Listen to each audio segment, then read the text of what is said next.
Yohanes 3 ayat 16. Karena begitu besar kasih Allah akan dunia ini, sehingga Ia telah mengaruniakan anaknya yang tunggal, supaya setiap orang yang percaya kepadanya tidak binasa, melainkan beroleh hidup yang kekal.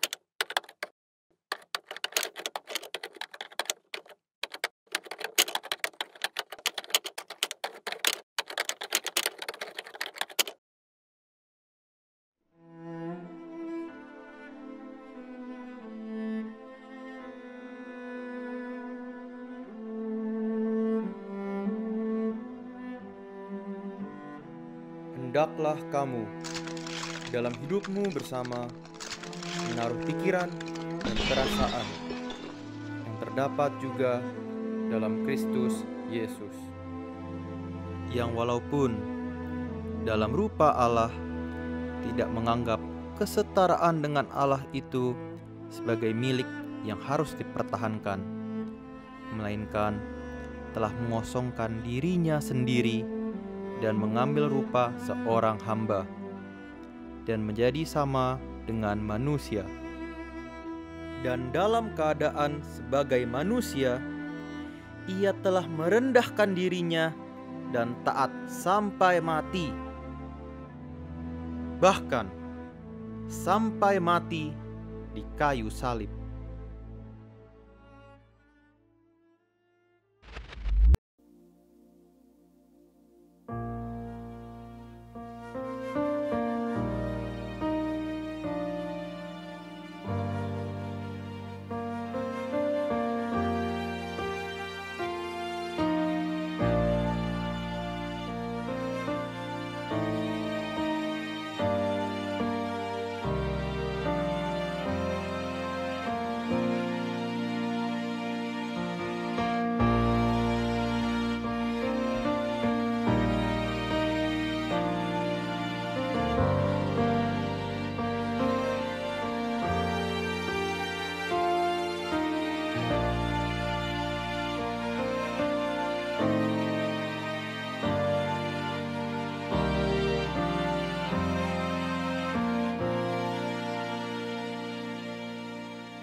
kasih-Nya padaku dan hidupku menang.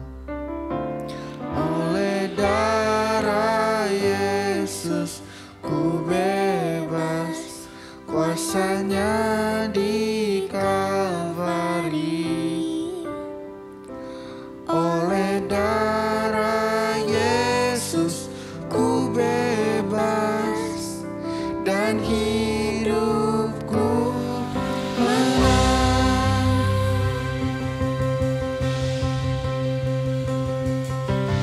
Oh, oh, ku bebas.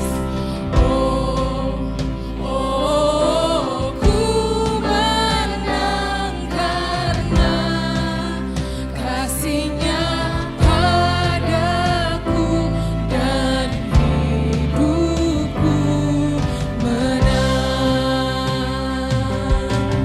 Oh, oh, ku bebas.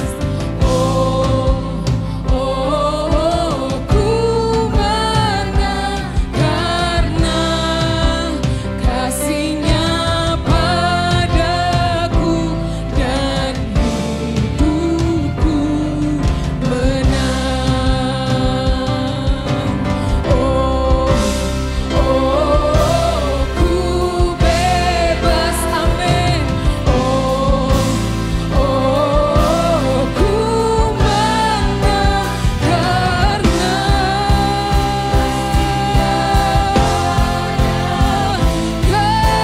kasih-Nya. Haleluya.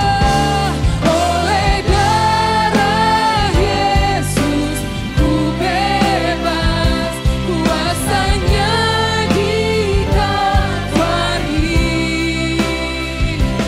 Oleh darah Yesus ku bebas dan hidupku menang.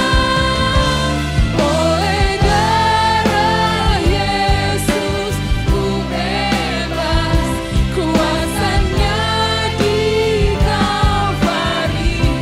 Oleh darah Yesus, terima kasih Tuhan. Ku bebas dan hidupku menang. Terima kasih Tuhan, Engkau yang ditinggikan Tuhan. Haleluya, terima kasih Tuhan.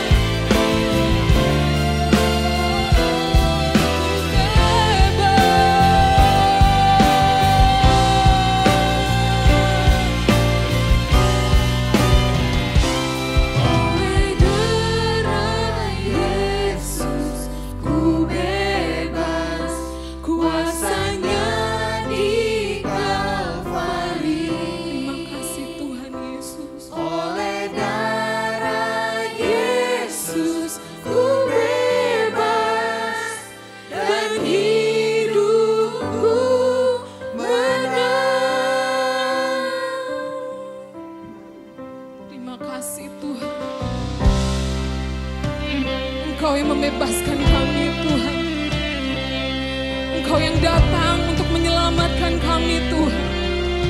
Dan kami merdeka di dalam nama-Mu Tuhan Yesus. Haleluya. Terima kasih Tuhan. Terima kasih Tuhan Yesus.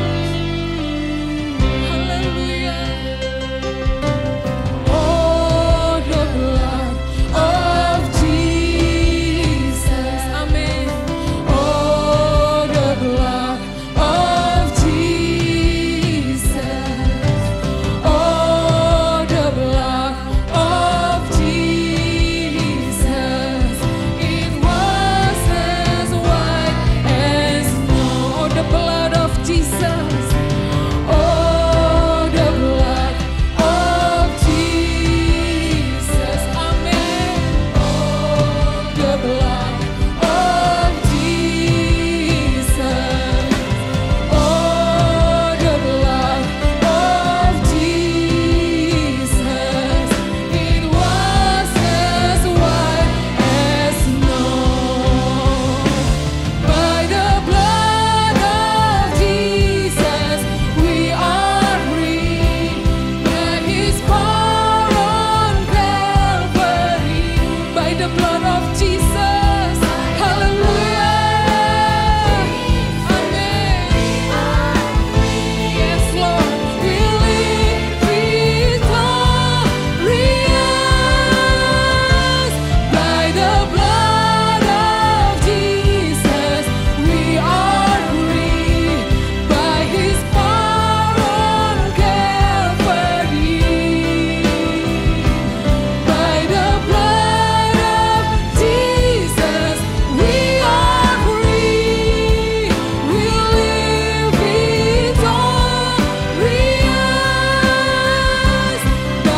begitu mengasihi kami.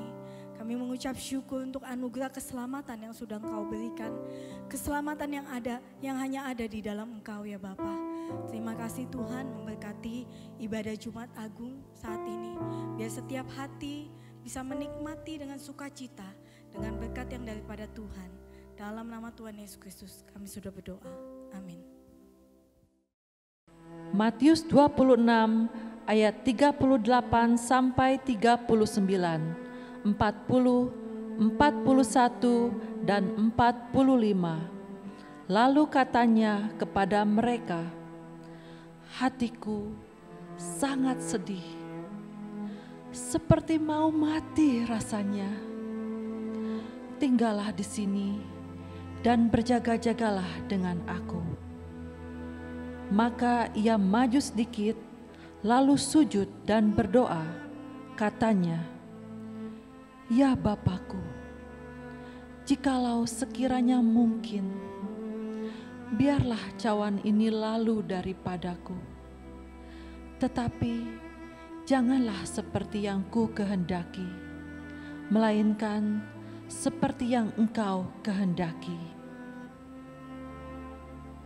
Sesudah itu, ia datang kepada murid-muridnya dan berkata kepada mereka, tidurlah sekarang dan istirahatlah. Lihat, saatnya sudah tiba bahwa Anak Manusia diserahkan ke tangan orang-orang berdosa. Bangunlah, marilah kita pergi. Dia yang menyerahkan aku sudah dekat. Semua pengajaran yang telah diajarkan oleh Tuhan Yesus Kristus tidak hanya terdiri dari kata kalimat tanpa arti. Setiap kata kalimatnya dipastikannya terperagakan di seluruh kehidupannya, supaya taulah kita bahwa perkataannya adalah roh yang menghidupkan siapapun yang percaya kepadanya. Oleh karena itu, Dia hendak mengajarkan kepada kita semua untuk tetap bertahan dan setia memegang firman di situasi gelap hidup kita.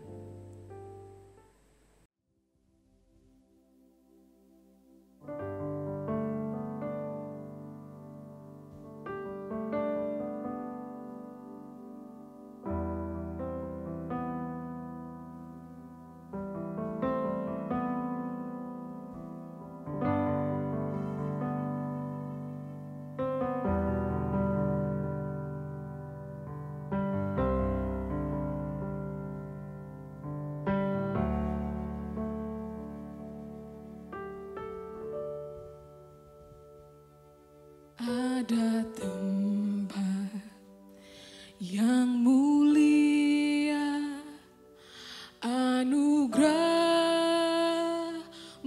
tercurah, Kau berikan hidup-Mu sebagai ganti dosaku. Amin. Lebih dari yang kukira, pengampunan yang kuterima, kasih Yesus yang abadi mengalir di Kalvari.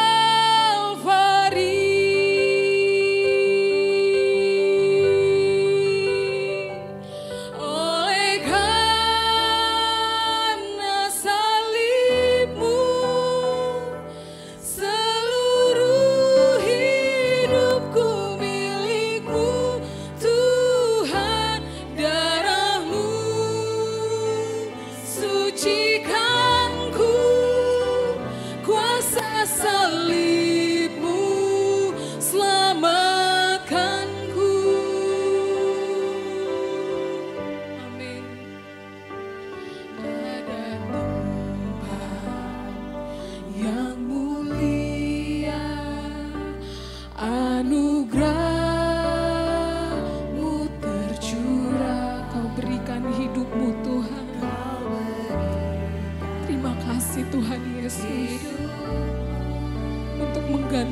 dosa kami Tuhan.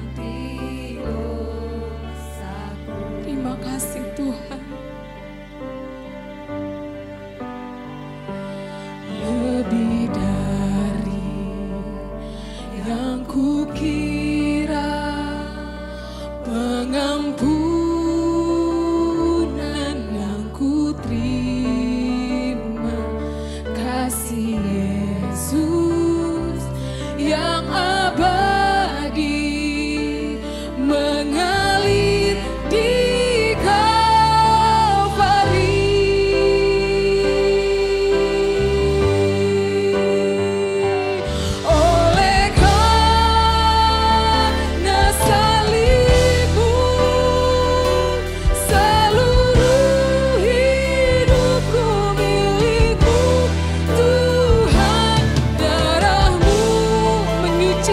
setiap kami Tuhan. Amin. Haleluya. Selamatkanku oleh karena salib-Mu seluruh hidupku. Terima kasih Tuhan. Darah-Mu sucikanku.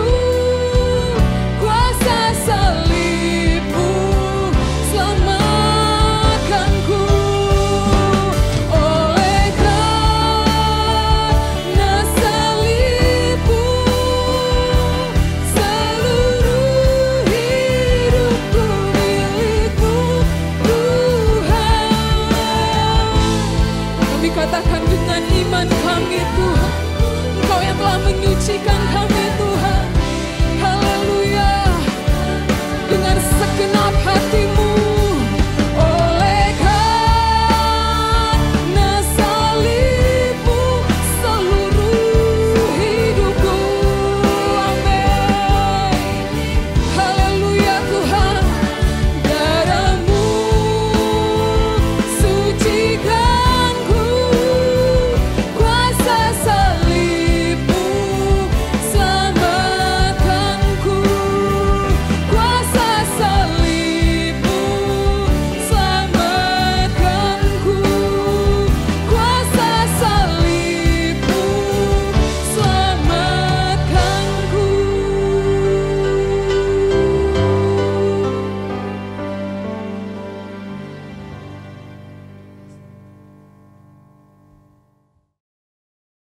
Sekali waktu dalam perjalanannya mengajar orang banyak, Tuhan Yesus berfirman.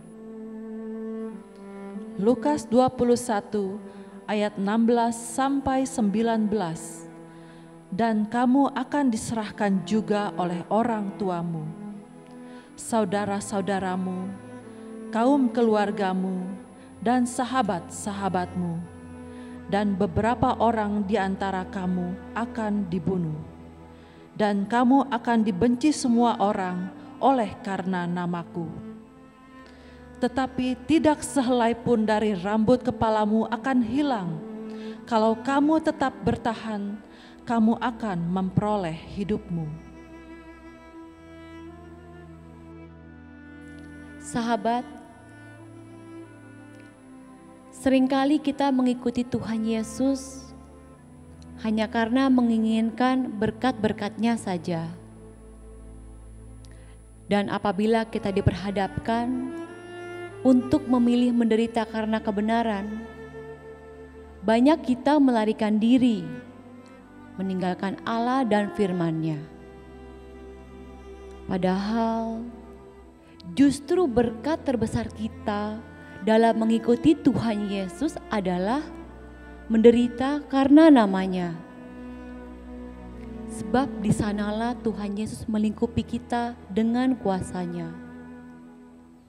Sampai sehelai rambut kita pun tidak akan hilang.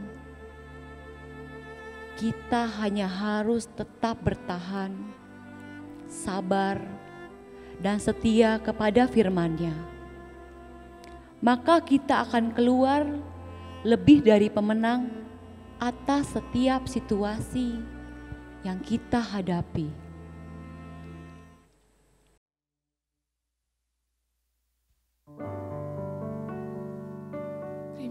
kasih Tuhan untuk hidup-Mu yang sempurna di dalam kami.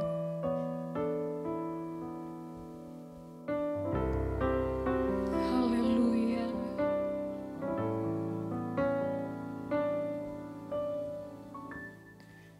Dengan segenap hati, dengan segenap jiwa, dengan kekuatanku, ku sembah Kau Tuhan. Dalam kekudusan-Mu, ku angkat tanganku,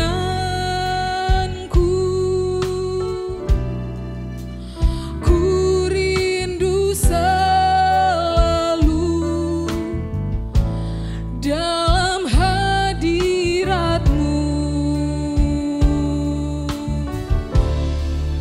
Sebab Engkau yang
kekuatan kami Tuhan.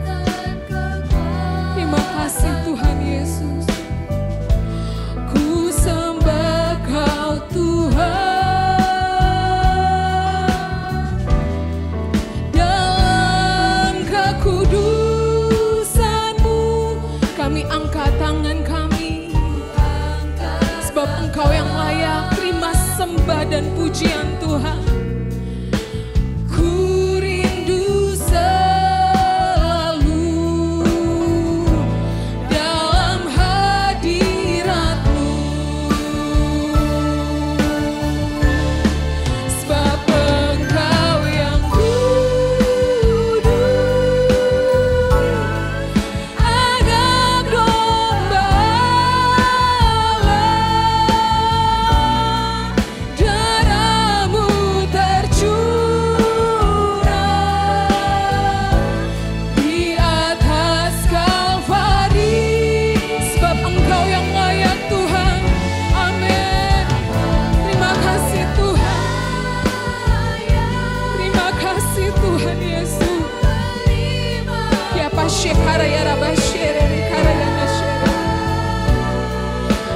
Hormat dan kuasa sekarang dan selamanya. Sebab Engkau yang kudus, Anak Domba, darah-Mu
hidupku. Amin.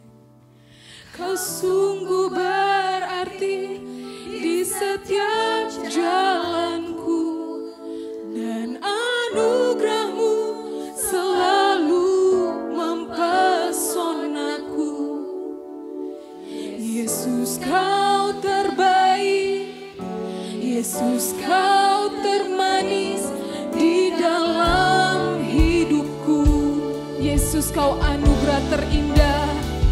Yesus, kau anugerah terindah dalam hidupku. Kau sungguh berarti di setiap jalanku, dan anugerahmu selalu mempesonaku. Yesus, kau terbaik, Yesus, kau termanis di dalam hidupku. Haleluya. Kau anugerah terindah dalam hidupku. Kau sungguh berarti, amin.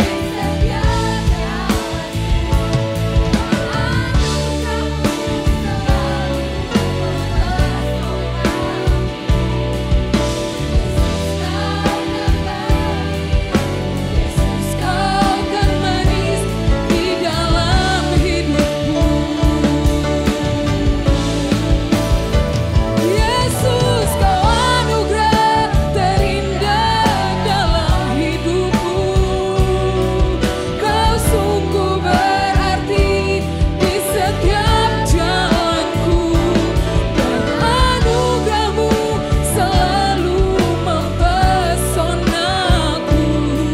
Yesus, kau terbaik, Yesus, kau termanis di dalam hidupku.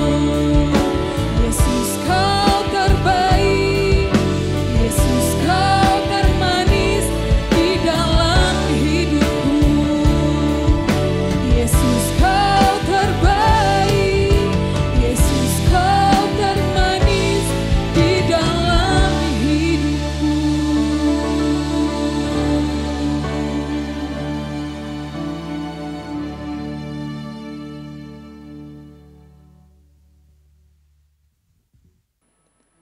Matius 27 ayat 50.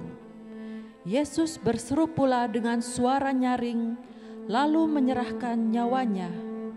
Dan lihatlah, tabir bait suci terbelah dua dari atas sampai ke bawah, dan terjadilah gempa bumi, dan bukit-bukit batu terbelah, dan kuburan-kuburan terbuka, dan banyak orang kudus yang telah meninggal bangkit.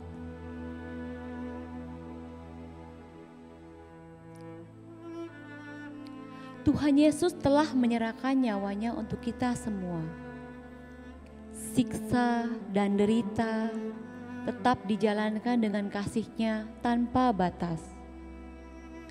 Ia menebus hidup kita dari dosa kejahatan kita, dari setiap kutukan dan ikatan iblis, untuk memperoleh hidup merdeka, bebas dari dosa, dengan kita menerima, mempercayai, dan bersatu dengan firman-Nya.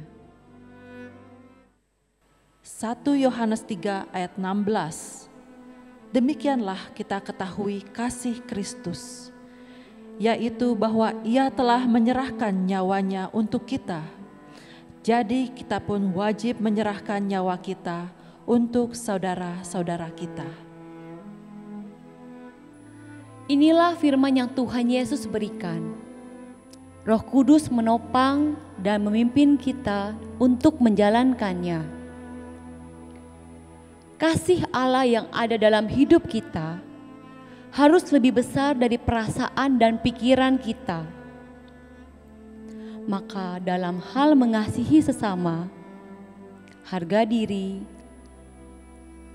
keegoisan, kebencian,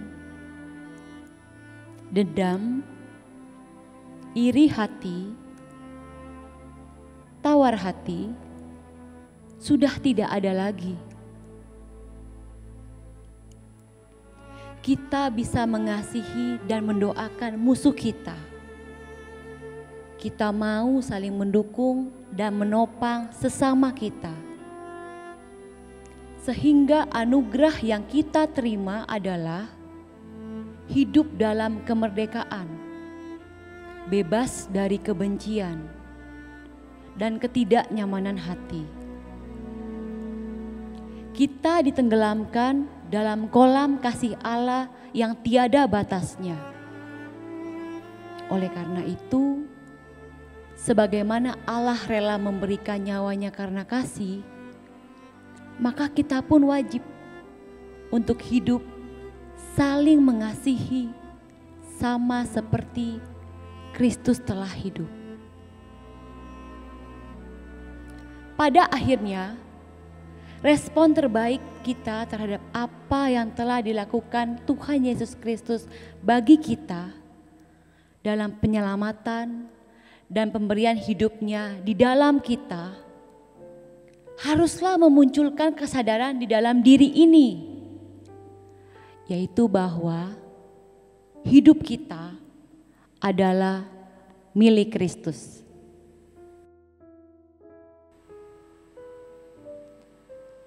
Roma 14 ayat 8. Sebab jika kita hidup untuk Tuhan, dan jika kita mati untuk Tuhan. Jadi baik hidup atau mati, kita adalah milik Tuhan.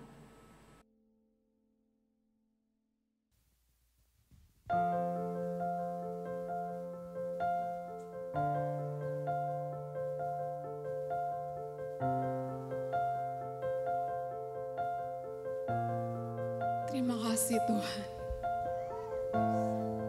Kami dibebaskan dan kami dimerdekakan dalam firman-Mu. Terima kasih Tuhan Yesus. Engkau menyelamatkan kami Tuhan. Engkau menghidupkan kami Tuhan.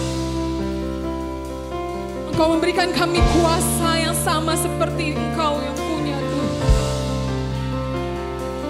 Dan kami hidup, dan kami merdeka, dan kami menjadi satu bersama-Mu Tuhan. Kami bersuka dan kami bangga mempunyai Allah seperti-Mu Tuhan. Haleluya. Unto the Lord all the praises I sing, all the glory I give, for as long as I live. Unto the Lord for the praises I sing, all the glory I give forevermore.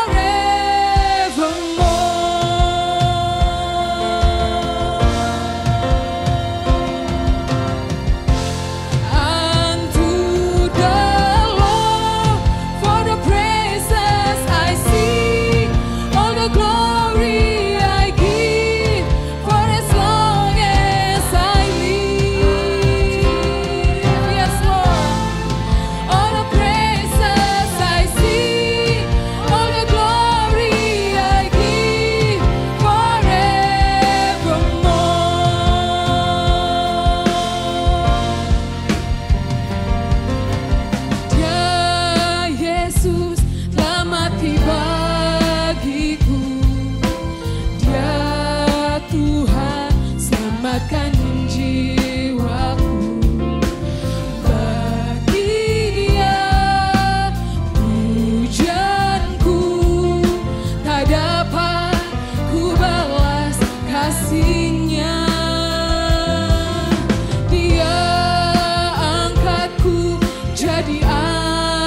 segenap hati menyembah-Mu Tuhan.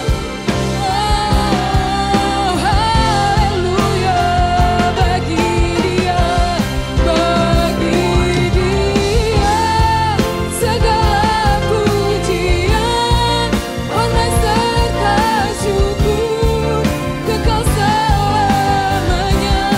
Bagi Dia. Amin. Terima kasih Tuhan. Mari sembah Tuhan kita, katakan bagi Tuhan Yesus. Bagi Dia segala pujian, hormat serta syukur kekal selamanya. Haleluya. Terima kasih Tuhan.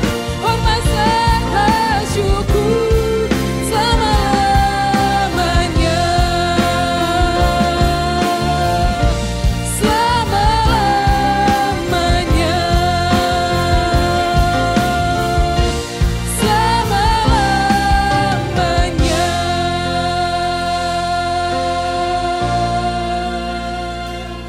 Haleluya. Terima kasih Tuhan. Kami persembahkan yang terbaik kepadamu Tuhan. Sembah dan pujian kami. Terima kasih Tuhan Yesus. Mari Bapak Ibu, sembahlah Tuhanmu yang hidup. Dia yang telah menggantikan tempatmu. Dia yang telah menebus dosamu. Dia yang mengangkat kita dan menjadi satu sama sepertinya. Terima kasih Tuhan Yesus. Haleluya. Oh, Tuhanku yang besar. Haleluya. Kau yang mengangkat kami Tuhan, bebas dari kutuk dosa, bebas dari segalanya, bebas dari dosa kami, dan Kau angkat kami menjadi satu, menjadi milik-Mu Tuhan. Haleluya.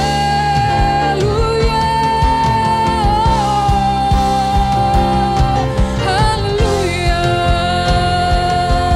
Terima kasih ya Tuhan. Haleluya. Kami menyembah-Mu. Kiara makasih kaparaya basyere. Kiara laraya makasih kapayara makasih. Terima kasih Tuhan Yesus untuk penebusan-Mu Tuhan. Terima kasih Bapa. Terima kasih Allahku yang hidup. Ku bersyukur. Haleluya. Haleluya. Haleluya. Terima kasih Tuhan. Engkaulah juru selamat kami. Satu-satunya Tuhan juru selamat kami. Terima kasih Tuhan. Segenap hati mengakui Tuhan Yesus juru selamat dunia. Kiapa kasih kaparaya rabasyere. Kiara raya makasih kaparaya basyere. Terima kasih untuk anugerah-Mu. Haleluya.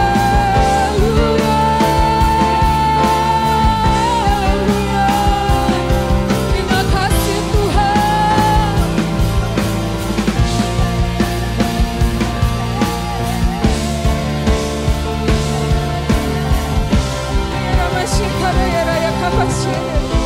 Haleluya. Terima kasih Tuhan. Sungguh anugerah yang besar Tuhan Yesus, yang harusnya kami telah mati, tapi dengan kasih-Mu Bapa, Kau mengutus anak-Mu yang Kau kasihi, menebus setiap dosa kami,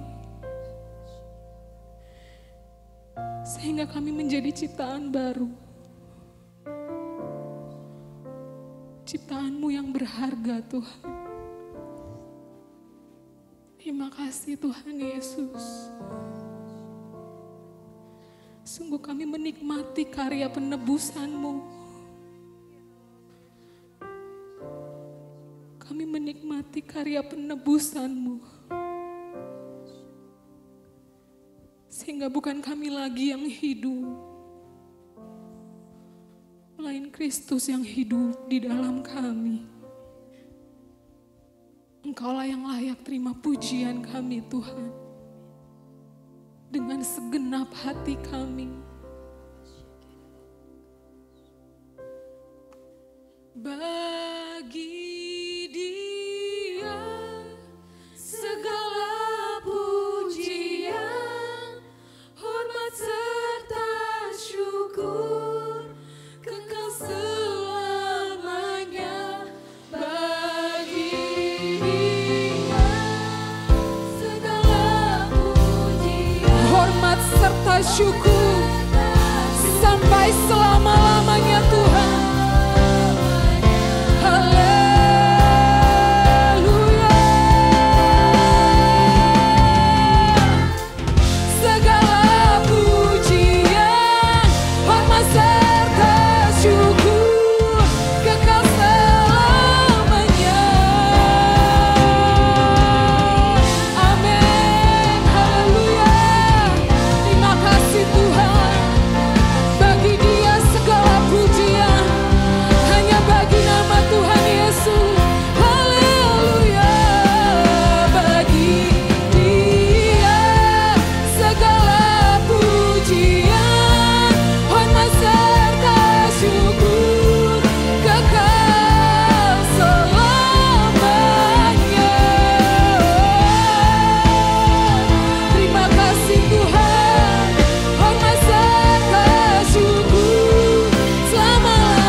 Sorak-sorak yang terbaik buat Tuhan Yesus Kristus.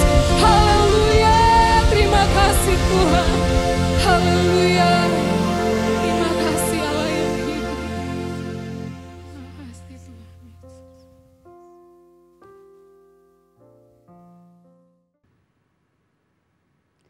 Shalom manusia Allah yang perkasa, terpujilah Allah yang telah menebus kita dari perbudakan kuasa dosa dan memberikan hidupnya bagi kita, sehingga kita boleh berkehidupan sebagaimana yang dikehendaki dan diinginkan olehnya. Untuk itu saudaraku yang diberkati Tuhan Yesus Kristus, mari bersama-sama kita mendeklarasikan iman percaya kita. Kita mengangkat tangan kanan kita. Saya percaya dan menerima Alkitab adalah firman Tuhan yang benar sepenuhnya. Apa yang Alkitab katakan, siapa saya di dalam Kristus, demikianlah saya. Alkitab berkata, saya adalah ciptaan baru. Sungguh saya adalah ciptaan baru. Alkitab berkata, saya adalah anak Allah. Sungguh saya adalah anak Allah. Alkitab berkata, segala perkara dapat kulakukan di dalam Kristus. Demikianlah saya. Apa yang Alkitab katakan milikku, sungguh adalah milikku. Alkitab berkata, saya adalah ahli waris Allah bersama Kristus. Sungguh saya adalah ahli waris Allah bersama Kristus. Dalam nama Tuhan Yesus Kristus, mari kita bersatu dalam doa. Kami mengangkat hati kami dengan penuh ucapan syukur tak terhingga. Untuk-Mu ya Bapa, oleh karena kasih sayang-Mu yang telah memberkati kami dengan hidup Tuhan Yesus Kristus, sehingga setiap kami yang percaya kepada-Mu memperoleh pembebasan atas kutuk kuasa dosa lewat korban sempurna Tuhan Yesus Kristus di kayu salib. Untuk itu, ya Bapa di surga, pagi hari ini dalam nama Tuhan Yesus Kristus, Juru Selamat dan Penebus kami. Kami menyerahkan hati kami dikuasai oleh Roh-Mu lewat firman yang memberkati kami. Sehingga korban Kristus yang sempurna 2000 tahun yang lalu di kayu salib boleh terpatri dalam batin setiap kami, orang yang percaya kepadamu. Dan dengan demikian, perayaan Jumat Agung yang kami rayakan pada setiap tahunnya sungguh menjadi perayaan yang memberkati kami dan mempermuliakan nama-Mu. Dalam nama Tuhan Yesus Kristus, kami mempersilahkan-Mu Allah Roh Kudus memberkati kami oleh kebenaran firman hebat-Mu. Amin. Shalom manusia Allah yang perkasa.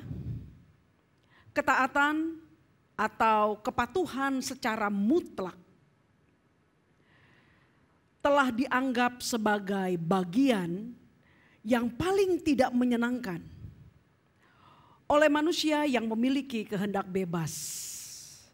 Bahkan ketika ketaatan itu atau kepatuhan itu ditujukan secara langsung kepada Allah Sang Pencipta, kepada Allah Sang Sumber kehidupan itu sendiri.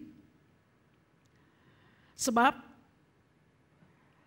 ketaatan dalam ketidakmengertian manusia atau ketaatan di dalam pemikiran manusia yang dangkal terhadap kebenaran hebat telah dirasakan sebagai sesuatu yang berlawanan dengan kehendak bebas yang dimiliki oleh manusia dan yang telah diberikan oleh Allah kepada kita. Dalam ketidakmengertian dan dalam pemikiran yang dangkal, manusia berpendapat bahwa dalam kehendak bebas harusnya ketaatan tidak perlu disertakan di dalamnya. Ataupun sebaliknya, di dalam ketaatan kehendak bebas tidak perlu ditambahkan di dalamnya.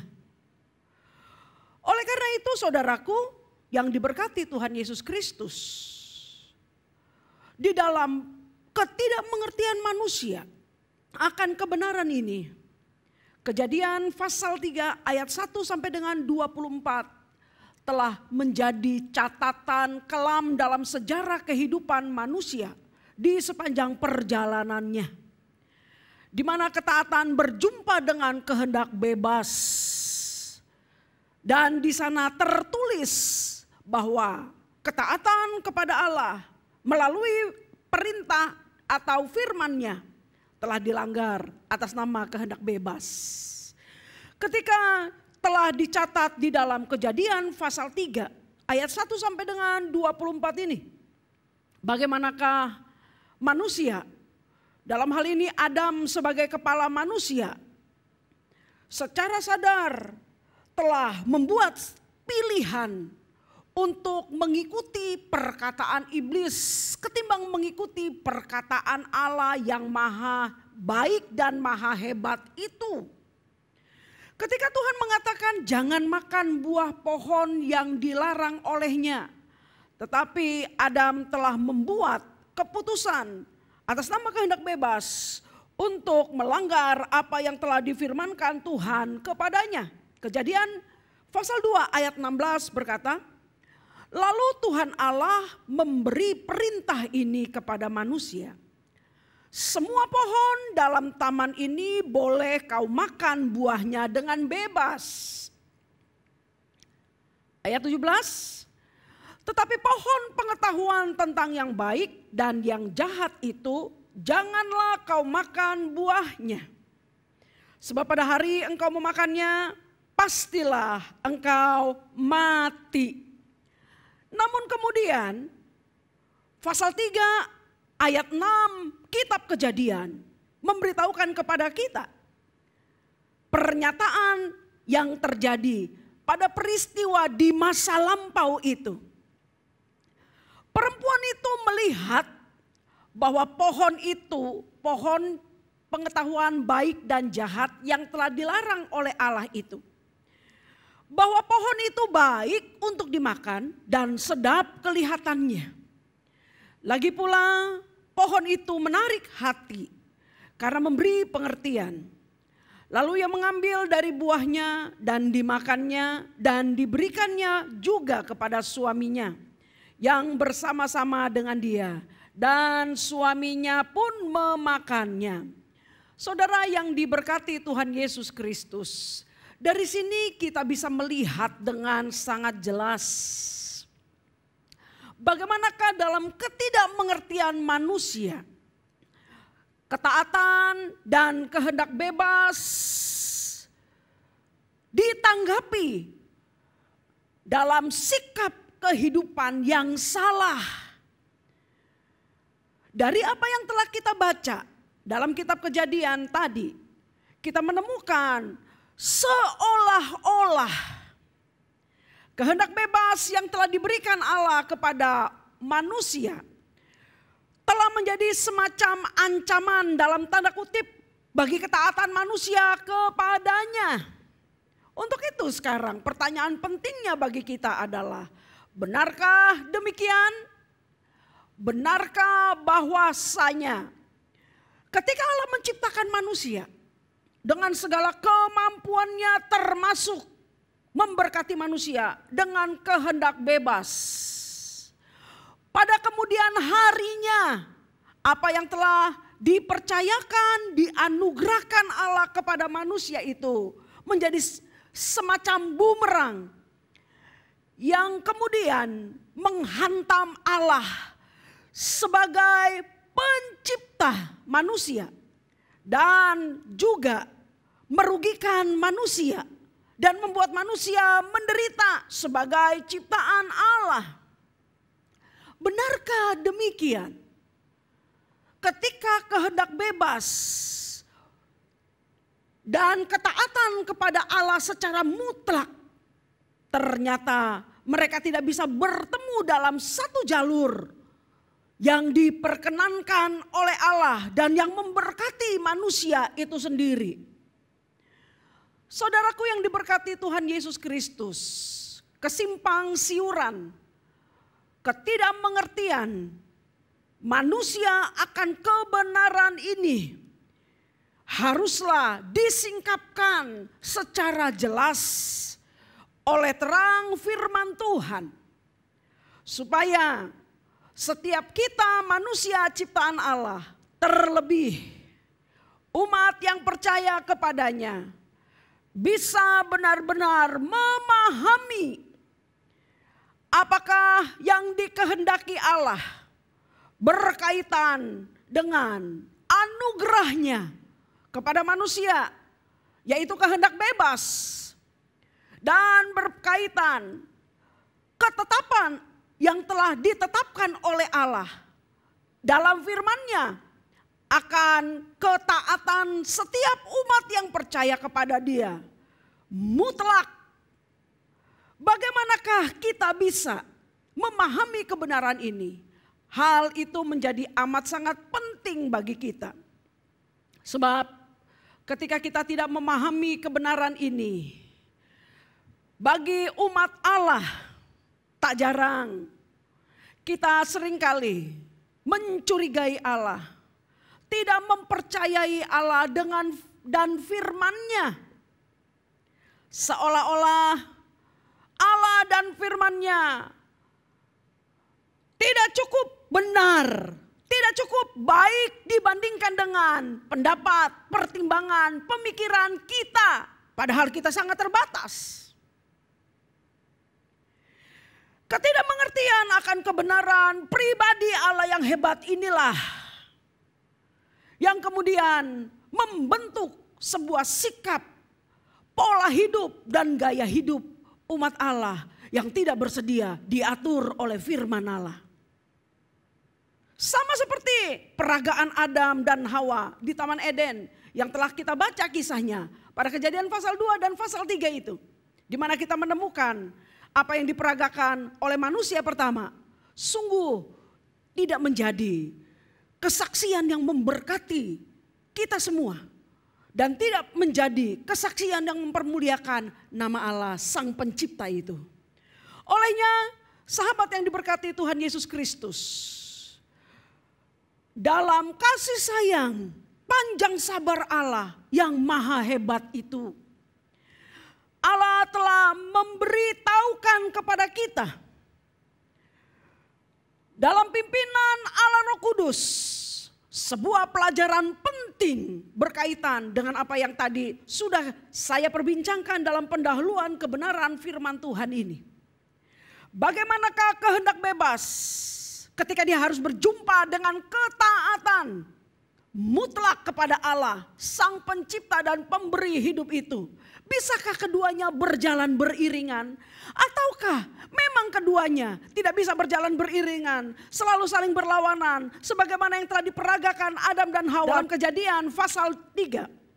Untuk itu saudaraku, mari kita membuka bersama-sama kebenaran firman Tuhan yang terambil dari Injil Lukas pasal 22 ayat 39 sampai dengan 46.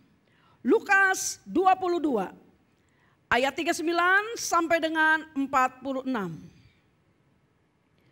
Dikatakan demikian. Lalu pergilah Yesus keluar kota. Dan sebagaimana biasa ia menuju Bukit Zaitun. Murid-muridnya juga mengikuti dia. Setelah tiba di tempat itu, ia berkata kepada mereka, "Berdoalah supaya kamu jangan jatuh ke dalam pencobaan." Kemudian Yesus menjauhkan diri dari mereka kira-kira sepelempar batu jaraknya. Lalu ia berlutut dan berdoa, katanya, "Ya Bapakku, jikalau Engkau mau, ambillah cawan ini daripadaku. Tetapi bukanlah kehendakku, melainkan kehendak-Mu-lah yang terjadi." Ayat 43. Maka seorang malaikat dari langit menampakkan diri kepada Tuhan Yesus untuk memberi kekuatan kepadanya. Ia sangat ketakutan dan makin bersungguh-sungguh berdoa. Peluhnya menjadi seperti titik-titik darah yang bertetesan ke tanah. Lalu ia bangkit dari doanya dan kembali kepada murid-muridnya. Tetapi ia mendapati mereka sedang tertidur karena duka cita. 46, katanya kepada mereka, "Mengapa kamu tidur? Bangunlah dan berdoalah supaya kamu jangan jatuh ke dalam pencobaan." Amin. Saudaraku yang dikasihi Tuhan Yesus Kristus, apa yang kita baca di dalam Lukas 22 ayat 39 sampai dengan 46 ini adalah merupakan sebuah peristiwa yang amat sangat penting dalam sejarah kehidupan manusia. Apa yang kita baca dan apa yang tertulis di dalam Lukas 22 ayat 39 sampai dengan 46 ini juga adalah merupakan pelajaran kehidupan yang amat sangat mahal harganya, yang telah diberikan Allah kepada setiap orang yang percaya kepadanya. Sebab apa yang tertulis dan yang terbaca dalam Lukas 22 ayat 39 sampai dengan 46 ini, yang juga tercatat di dalam Injil Matius dan Markus, adalah merupakan titik balik dari sejarah kelam kehidupan manusia. Yang oleh karena kejatuhan Adam, manusia pertama itu telah terseret masuk ke dalam perbudakan kuasa dosa.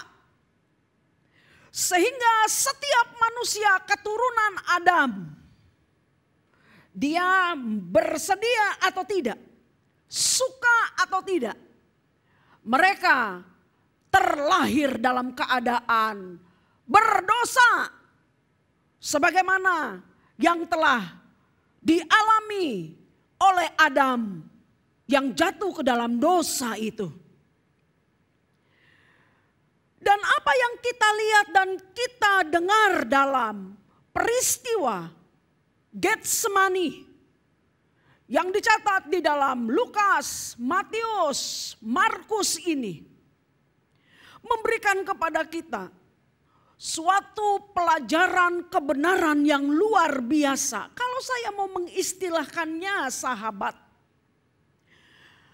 ini adalah merupakan pembanding yang seimbang dari peristiwa yang terjadi di Taman Eden yang dicatat di dalam Kejadian pasal 3 tadi.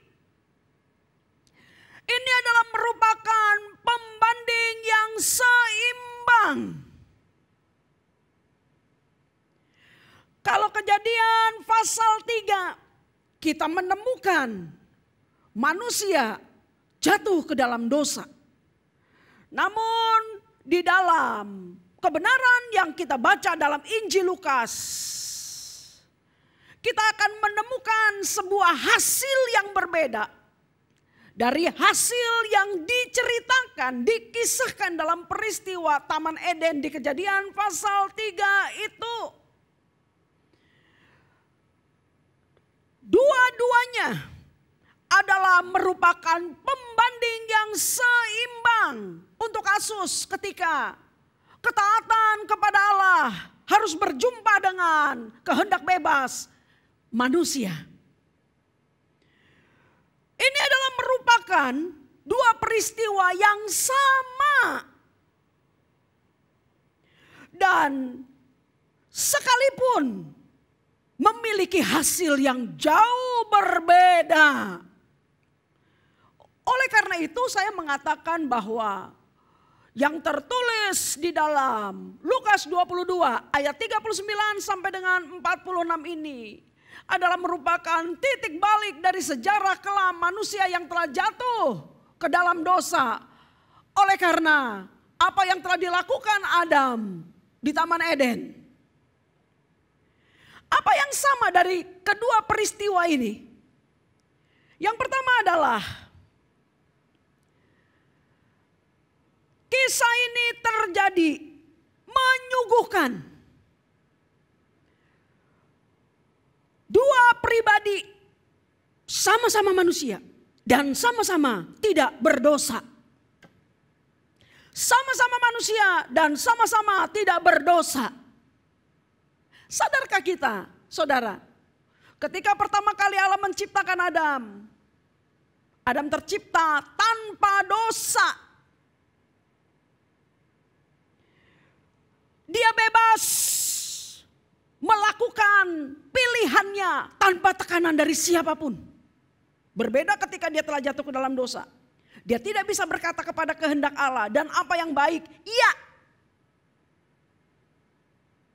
Ketika manusia sudah jatuh ke dalam belenggu kuasa dosa, dia hanya bisa berkata iya kepada dosa dan tidak kepada kebenaran.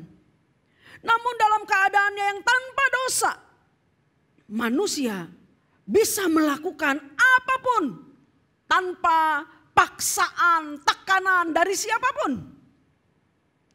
Apa yang saya mau katakan berkaitan dengan keberadaan Adam yang tanpa dosa ini? Saya hanya ingin mengatakan kepada kita bahwa ketika Adam di masa itu telah menjatuhkan sebuah pilihan hidup, maka dipastikan itu adalah merupakan pilihan hidup yang amat sangat sadar. Termasuk ketika dia memilih untuk melanggar perintah yang telah Allah katakan, jangan makan buah pohon yang kularang itu. Sama seperti apa yang kita baca di dalam kisah Taman Getsemani. Ketika sejarah kelam yang menyeret manusia, keturunan Adam, si kepala manusia itu ke dalam dosa yang tidak akan pernah bisa terselesaikan. Dalam kasih sayangnya yang amat besar, Allah membuat sebuah keputusan yang teramat sangat penting. Bahwasanya satu-satunya jalan, satu-satunya cara untuk memutus rantai kutuk kuasa dosa adalah harus ada manusia yang menjadi penebus, pembayar hutang dosa dari angkatan manusia yang sudah berdosa ini. Dan persyaratannya manusia itu haruslah tanpa dosa. Sebab tidak mungkin orang berdosa bisa menjadi pembayar hutang sesamanya yang sudah berdosa. Kalau dia manusia berdosa, dia tidak mungkin bisa menjadi pembayar hutang sesamanya yang juga jatuh ke dalam dosa. Oleh karena itu keputusan yang luar biasa penting ini dihasilkan oleh Allah dengan memberikan anaknya yang tunggal yang 2000 tahun yang lalu telah lahir menjadi manusia, Yesus orang Nazaret itu. Kelahiran Tuhan Yesus Kristus, Allah yang menjadi manusia itu, yang telah mengosongkan diri, mengambil rupa seorang hamba, sama menjadi manusia, hanya saja dia tidak berdosa. Telah disaksikan oleh Alkitab bahwasanya benih Yesus Kristus sehingga dia menjadi manusia sama seperti kita dalam darah daging adalah benih Roh Kudus. Dan Alkitab memberitahukan kepada kita secara bersamaan dalam benih ilahi itu dipilihlah seorang perawan suci, rahim yang kudus untuk melahirkan Allah yang menjadi manusia itu. Dengan demikian saudara, maka Tuhan Yesus Kristus adalah manusia yang juga tanpa dosa. Kesamaan yang kedua antara Adam dan Tuhan Yesus Kristus, Allah yang menjadi manusia.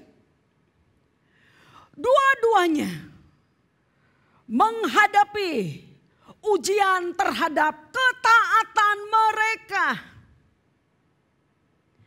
Namun bedanya, Adam telah dicobai di Taman Eden dengan segala kenikmatan dan fasilitas yang luar biasa dari Allah. Sementara Tuhan Yesus Kristus pun dicobai ketaatannya dalam kengerian Getsemani dengan segala penderitaan dan penghinaan yang luar biasa. Namun ketika kita membaca kedua peristiwa besar dalam sejarah manusia ini, kita menemukan hasil yang sangat berbeda antara Adam dan Tuhan Yesus Kristus. Ketika Adam dicobai di Taman Eden, jatuh ke dalam dosa, Alkitab memberitahukan kepada kita lewat apa yang sudah kita baca di Injil Lukas tadi, bahwasanya Tuhan Yesus Kristus ketika dia harus menghadapi ujian ketaatan itu, dia tampil sebagai pemenang. Dengan demikian saudara, maka mengertilah kita. Pelajaran penting ini hendak memberitahukan kepada kita bahwasanya yang pertama, kehendak bebas ternyata memang bukanlah musuh utama dari ketaatan kepada Allah secara mutlak. Saya ulangi satu kali lagi. Bahwasanya kehendak bebas bukanlah musuh utama dari ketaatan kepada Allah secara mutlak. Musuh utama dari ketaatan kepada Allah secara mutlak adalah ketidakpengenalan akan firman Allah dan pribadi Allah secara benar. Itulah musuh utama dari ketaatan yang harus kita jalani sebagai orang yang percaya kepada Allah. Jadi saudara, jangan berpikir bahwasanya kehendak bebas yang telah diberikan Allah kepada manusia, yang telah menjadikan kita menjadi makhluk mulia dari seluruh ciptaan Allah, telah membuat kita menjadi pribadi yang mustahil mentaati Allah. Oleh karena kita bisa berbuat suka-suka yang kita mau, bukan itu.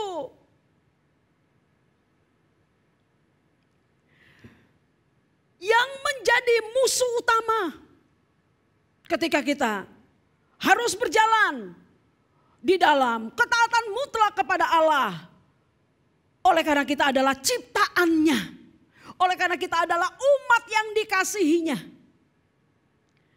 Adalah ketidakmengertian kita akan kebenaran firman yang benar. Ketidakpengenalan kita akan pribadi Allah yang maha hebat, maha kudus, maha baik dan maha mengasihi kita itu.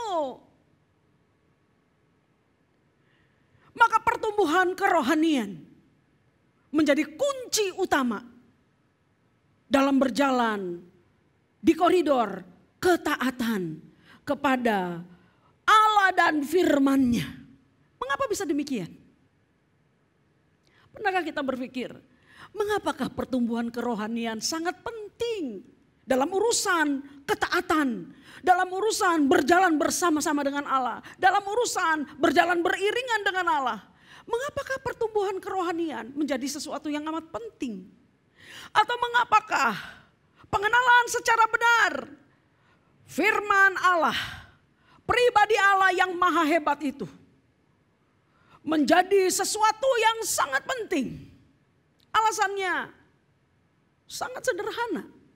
Tetapi ini, dalam alasan yang sederhana ini, disinilah sebetulnya benang kusut yang harus kita urai jika kita di perjalanan kehidupan ini bisa kembali berjalan bersama-sama dengan Allah, mengecap kenikmatan hidup bersama-sama dengan Sang Pencipta. Alasan yang sederhana ini memberitahukan kepada kita, sebab di dalam pengenalan firman Allah yang benar, sebab di dalam pengenalan pribadi Allah yang hebat secara benar, dan di dalam pertumbuhan kerohanian secara benar, di kondisi itu iblis tidak pernah bisa memiliki peluang untuk menjatuhkan kita dalam jebakan-jebakan mautnya. Dalam tipu daya liciknya yang menggunakan segala kesempatan. Yang memakai siapapun. Yang menggunakan pikiran hati yang tidak dijagai oleh firman. Untuk melawan Allah, melanggar firman-Nya. Seolah-olah Allah adalah pribadi yang tidak cukup baik untuk kita ikuti. Seolah-olah firman-Nya bukanlah sesuatu yang benar secara mutlak, sehingga olehnya kita bisa berpeluang untuk mempercayai yang lain dibanding firman sebagai satu-satunya panduan hidup. Apakah itu pikiran kita, pendapat iblis dan lain sebagainya. Pertumbuhan kerohanian yang benar menutup seluruh peluang iblis untuk menjatuhkan setiap orang yang percaya kepada Allah. Sehingga kita bisa ditipu untuk berseberangan dengan Allah dalam firman-Nya. Sebaliknya saudara, ketidakpertumbuhan kita secara rohani, ketidakpengenalan kita akan firman yang hebat, ketidakpertumbuhan kita dalam mengenal pribadi Allah secara benar, kondisi seperti itu memberikan peluang besar kepada iblis untuk menipu kita, untuk menipu saudara dan untuk menipu saya. Sehingga dalam kebodohan kita, ketidakmengertian kita, kita melanggar kebenaran firman yang Tuhan berikan kepada kita dengan tujuan memagari, melindungi seluruh kehidupan orang yang mencintainya. Untuk itu saudara, apa yang dikatakan oleh Lukas pasal 22 ini dalam peristiwa Tuhan Yesus di Taman Getsemani sesaat sebelum dia memikul salibnya ke Golgota telah memberitahukan kepada kita peragaan sebuah ketaatan mutlak kepada Allah. Bahkan ketika ketaatan itu harus berjumpa dengan kehendak bebas. Karena itu perhatikan ayat 41 sampai dengan 44 Lukas pasal yang ke-22. Kemudian Tuhan Yesus menjauhkan diri dari murid-muridnya, dari mereka kira-kira sepelempar batu jaraknya. Lalu ia berlutut dan berdoa, katanya, "Ya Bapakku, jikalau Engkau mau, ambillah cawan ini daripadaku. Tetapi bukanlah kehendakku, melainkan kehendak-Mu lah yang terjadi." Wow. Melainkan bukan kehendakku, melainkan kehendak-Mu lah yang terjadi. Ayat 43. Maka seorang malaikat dari langit menampakkan diri kepada Tuhan Yesus untuk memberi kekuatan kepadanya. 44. Sebab ia sangat ketakutan dan makin bersungguh-sungguh berdoa. Peluhnya menjadi seperti titik-titik darah yang bertetesan ke tanah. Terpujilah Sang Penebus. Dia makin bersungguh-sungguh berdoa. Allah harus mengutus malaikatnya menampakkan diri kepada Yesus dalam pergumulan Getsemani untuk memberikan kekuatan kepadanya. Kristus telah berkata kepada Allah, "Bapakku, jikalau Engkau mau, ambillah cawan ini daripadaku." Kalimat penutupnya menjadi sangat luar biasa. Tetapi bukanlah kehendakku, melainkan kehendak-Mu lah yang terjadi. Amin. Sebuah permohonan doa segenap hati dari seorang pribadi yang paling memperkenankan hati Allah. Di situasi kegentaran luar biasa atas resiko yang paling memalukan, paling menyakitkan, dan paling mematikan yang harus ia tanggung sesaat setelah dia berdoa di Getsemani. Sesaat sebelum ia naik ke Kalvari.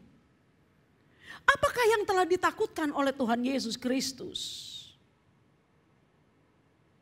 Apakah yang menggentarkannya begitu luar biasa? Sehingga tulisan Lukas, sang tabib,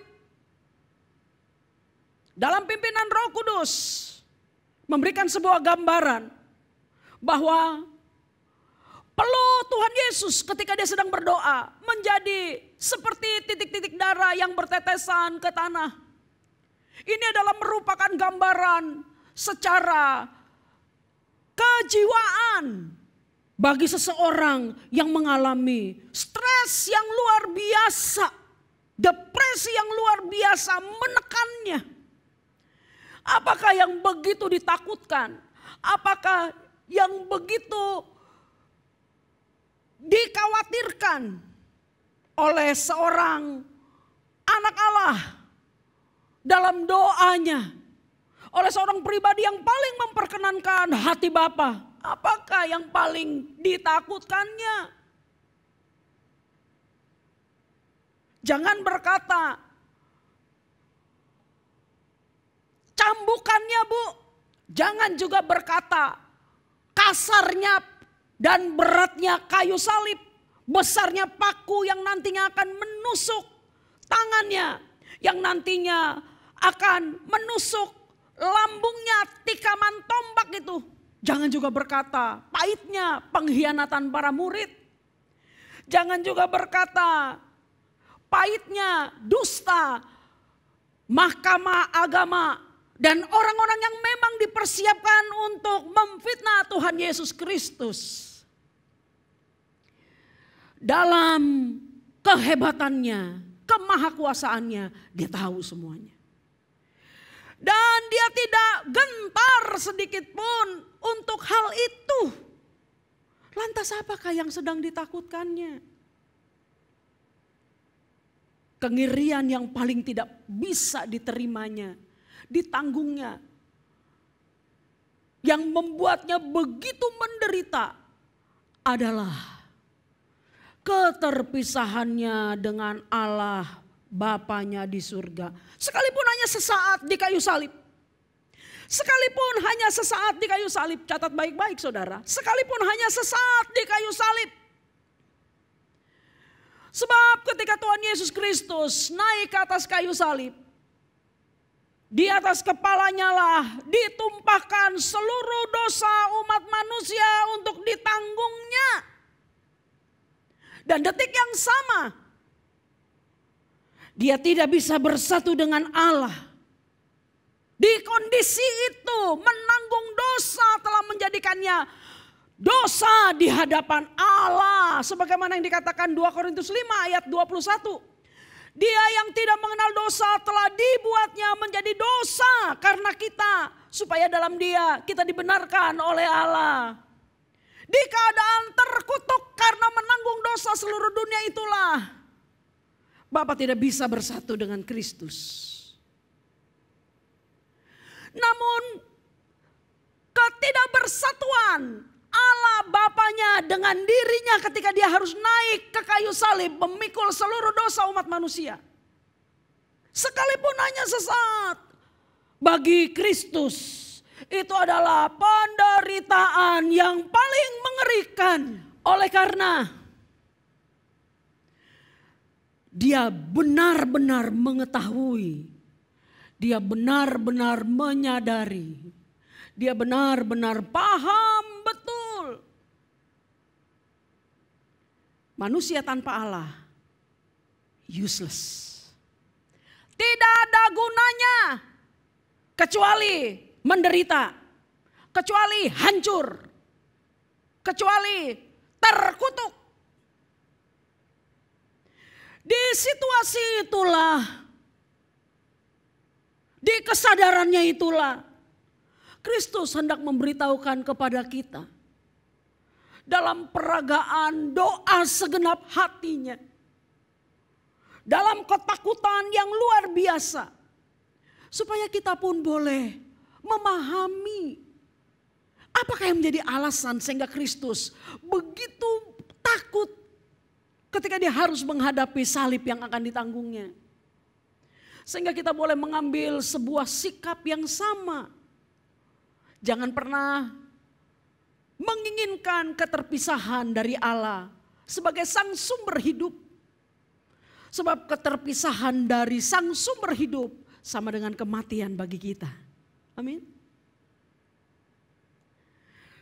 Untuk itu saudara, masih dalam memperhatikan dengan seksama pergumulan Getsemani. Ketika Allah yang menjadi manusia itu harus menyelesaikan sebuah ujian terhadap ketaatannya.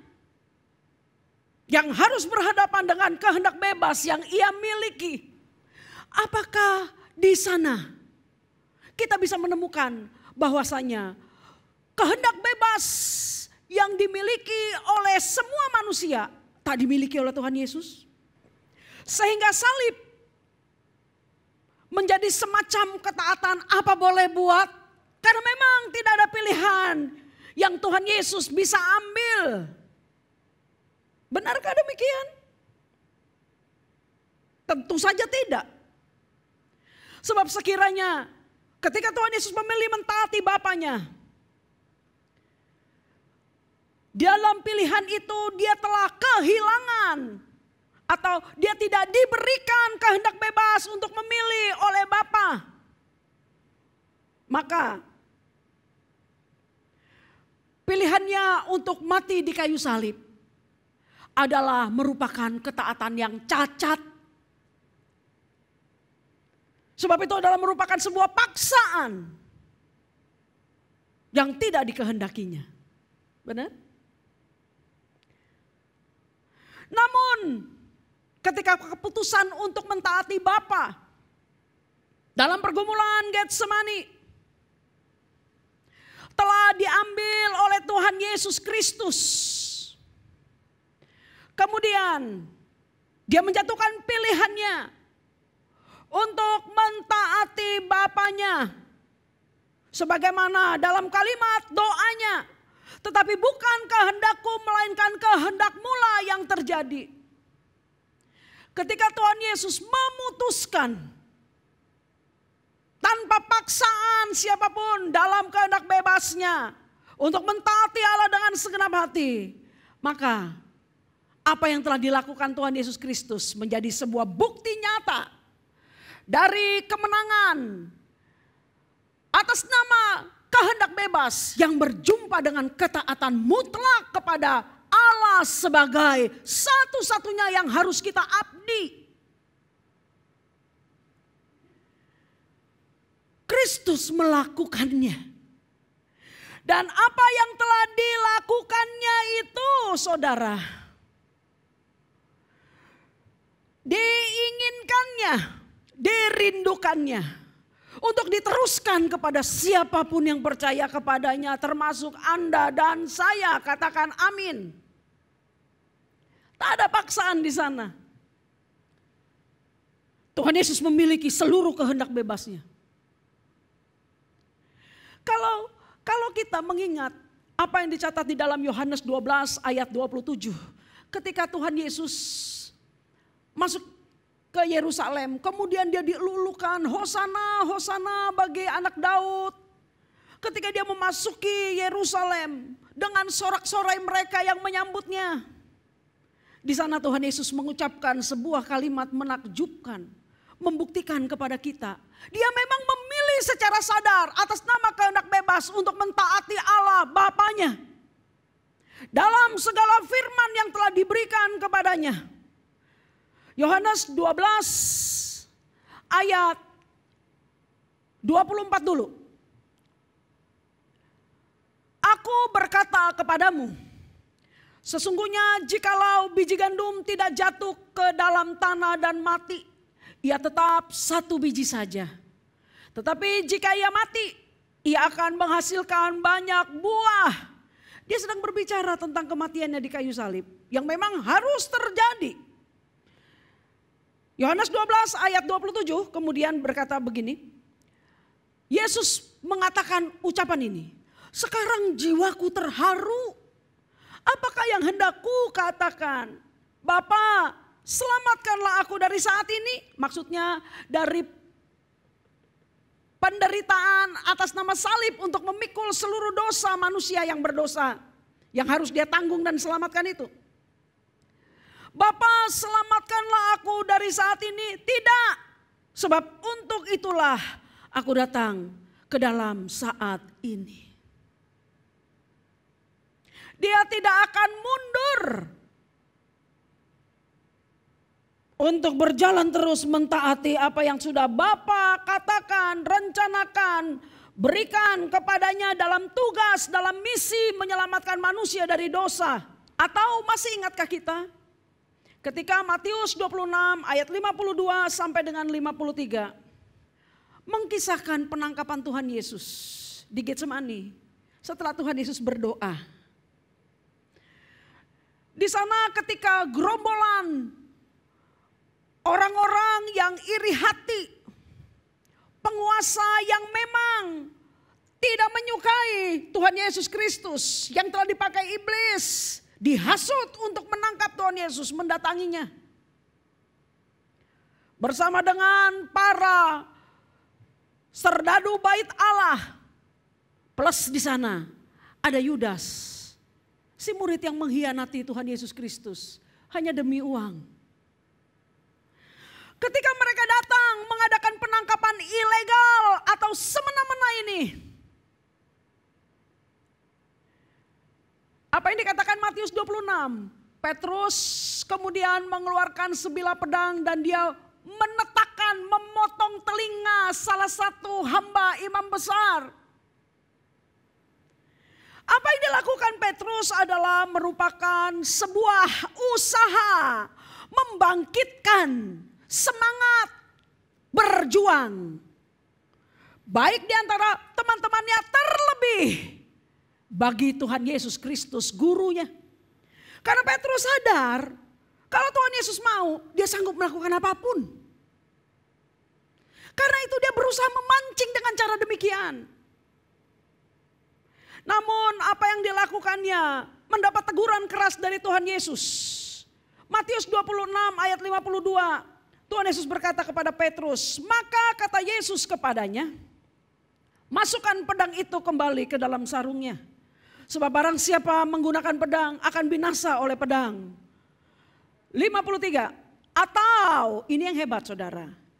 Atau kau sangka bahwa aku tidak dapat berseru kepada Bapakku, supaya ia segera mengirim lebih dari 12 pasukan malaikat membantu aku? Sangkamu aku tidak bisa berseru kepada Bapa untuk menurunkan pasukan malaikatnya untuk membantu membela aku? Terlalu kecil buat Tuhan Yesus. Kalau hanya untuk menghadapi para penguasa yang iri hati seperti itu.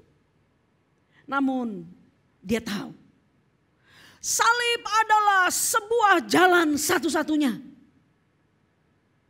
yang telah ditetapkan Allah dan yang harus dia lalui untuk menjadi juru selamat umat manusia. Karena itu pengenalannya yang benar akan Bapanya telah membawanya untuk mengambil sebuah keputusan atas nama kehendak bebas, taat kepada Bapa sampai mati di kayu salib. Yang kedua, ini lebih kepada sebuah perenungan sederhana. Ketika kita merayakan Jumat Agung, peristiwa kematian Tuhan Yesus Kristus di kayu salib. Saudaraku yang diberkati Tuhan Yesus Kristus, sudah berapa lamakah kita merayakan ibadah Jumat Agung di kehidupan ini? Atau sudah berapa lamakah dalam kehidupan kita sebagai orang percaya perayaan Jumat Agung yang sama kita rayakan dari tahun ke tahun? Apakah di dalam setiap perayaan yang kita rayakan itu kebenaran yang sedang dinyatakan kepada kita di peristiwa Getsemani itu, di peristiwa keputusan bebas Tuhan Yesus untuk mentaati Bapanya, apakah itu menjadi sesuatu yang sangat berarti dalam kehidupan kita? Atau apakah itu telah terpatri dalam kehidupan kita? Sehingga perayaan Jumat Agung bukan cuma sekedar sebuah seremonial keagamaan saja. Perayaan Jumat Agung bukan hanya sebuah ibadah 1 jam, 1 jam setengah, 2 jam. Mengenang Tuhan Yesus mati di kayu salib, habis itu selesai. Tanpa ada sesuatu yang mengubah kehidupan kita. Hanya sekedar sebuah perenungan sederhana.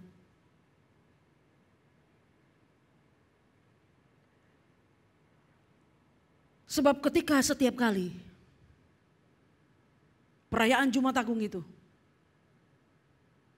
kita rayakan bersama seluruh orang percaya di muka bumi ini, hanya sebagai sebuah perayaan seremonial tanpa meninggalkan makna mendalam yang terpatri di dalam batin kita. Saya pastikan. Hal itu menjadi tidak banyak berguna bagi kita. Olehnya saudaraku yang diberkati Tuhan Yesus Kristus. Ketika perayaan Jumat Agung adalah merupakan perayaan di mana Tuhan Yesus Kristus mati dalam ketaatannya kepada Bapa. Mati terhadap dirinya sendiri atas kehendak bebasnya untuk diserahkan mentaati Bapa secara sadar. Maka di peristiwa yang sama yang kita rayakan sekarang ini, Dia pun menginginkan kita melakukan hal yang sama. Ketika sebagai orang yang percaya kepada Allah, kita memiliki kehendak bebas. Dia menginginkan kehendak bebas itu bisa digunakan sebagaimana yang telah diperagakan olehnya di Getsemani. Dengan demikian saudara, firman harus menjadi kepercayaan mutlak seumur hidup kita.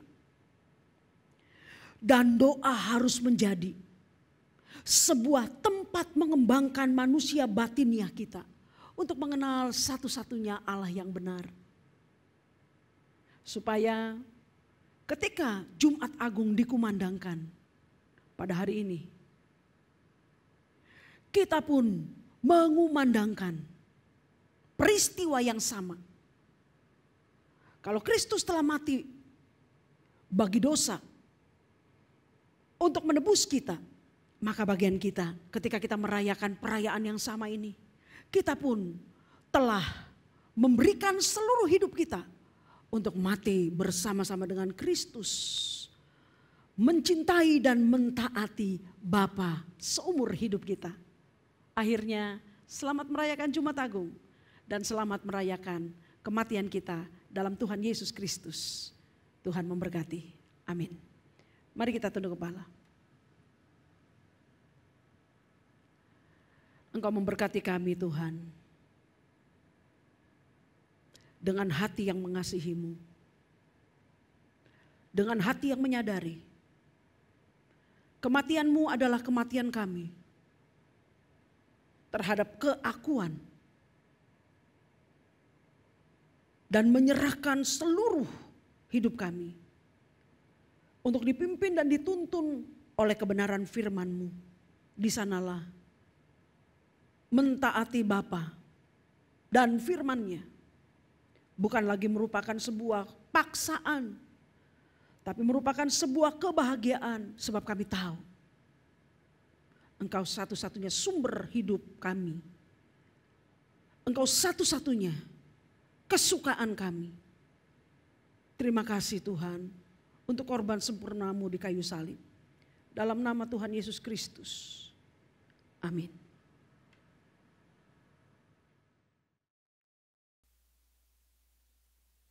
Mari Bapak Saudaraku dikasih Tuhan, kita mempersiapkan hati kita untuk menerima perjamuan Tuhan. Mengenang puncak kasih dari Allah kepada kita. Tuhan Yesus rela menyerahkan nyawanya karena kita. Untuk itu mari kita persiapkan diri kita untuk menerima perjamuan ini dengan segenap hati kita. Bapak Ibu, saudara yang sudah berkumpul bersama keluarga, yang telah menyiapkan roti dan anggur boleh didistribusikan. Mari kita angkat satu pujian yang merupakan pertanyaan Tuhan kepada kita. Maukah kita menjadi roti yang terpecah, anggur yang tercurah bagi Tuhan?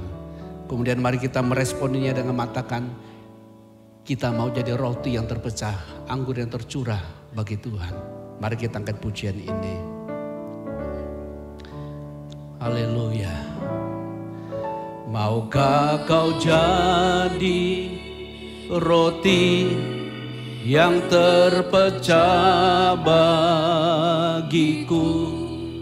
Maukah kau jadi anggur yang tercurah bagiku?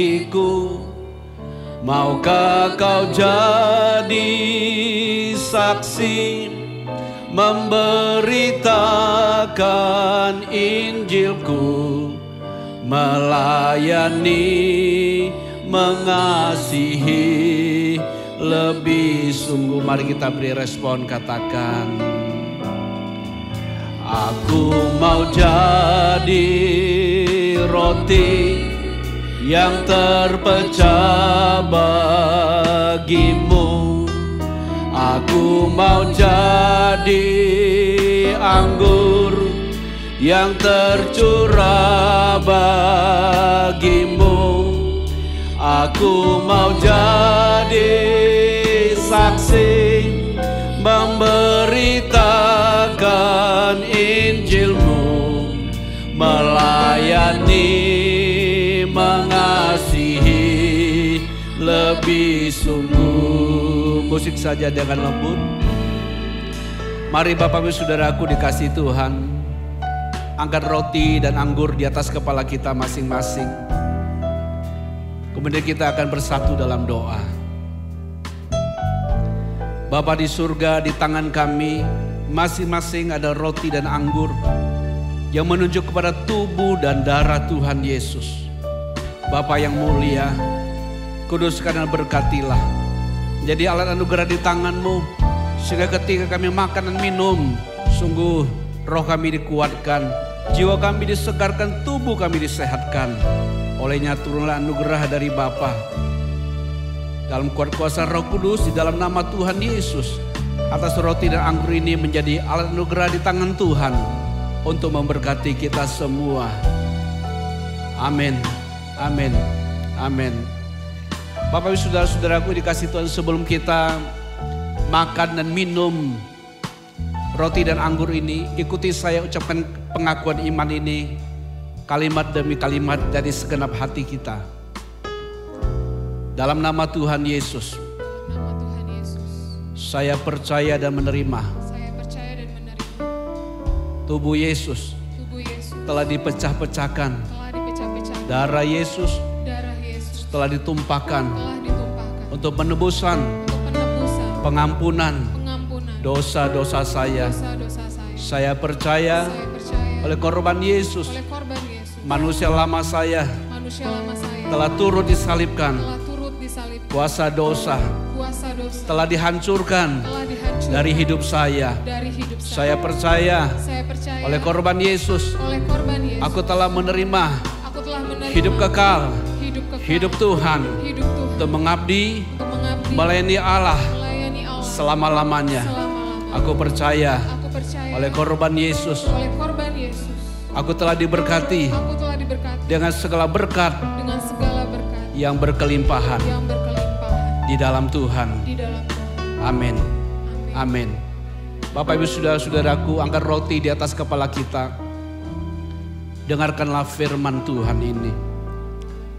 Sebab apa yang telah kuteruskan kepadamu telah kuterima dari Tuhan, yaitu bahwa Tuhan Yesus pada malam waktu Tuhan diserahkan, Tuhan Yesus mengambil roti dan sesudah itu Tuhan mengucap syukur atasnya.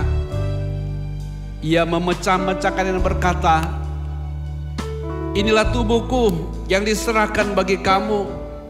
Perbuatlah ini menjadi peringatan akan aku. Inilah tubuh Tuhan Yesus yang dipecahkan karena kita. Makanlah dalam nama Tuhan Yesus.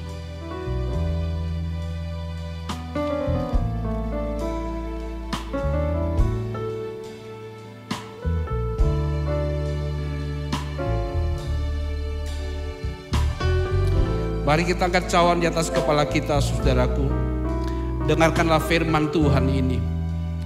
Demikian juga sesudah makan Tuhan mengambil cawan dan berkata, cawan ini adalah perjanjian baru yang dimeteraikan oleh darahku. Perbuatlah ini setiap kali kamu meminumnya menjadi peringatan akan aku. Inilah darah Tuhan Yesus yang ditumpahkan karena kita. Minumlah dalam nama Tuhan Yesus.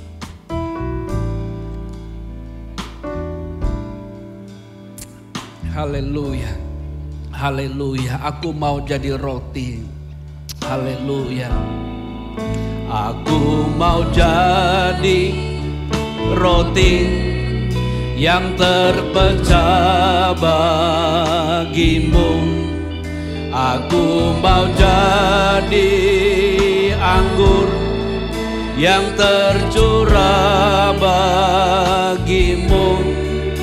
Aku mau jadi saksi memberitakan Injilmu, melayani, mengasihi lebih sungguh, melayani, mengasihi lebih sungguh, melayani, mengasihi lebih, melayani, mengasihi lebih sungguh, melayani, mengasihi lebih sungguh.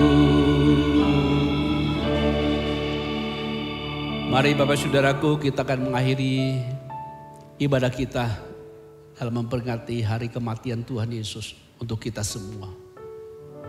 Jika di antara Bapak Saudara yang hari ini kurang sehat, taruhlah tangan kananmu di bagian yang sakit dan terimalah kesembuhanmu di dalam nama Tuhan Yesus.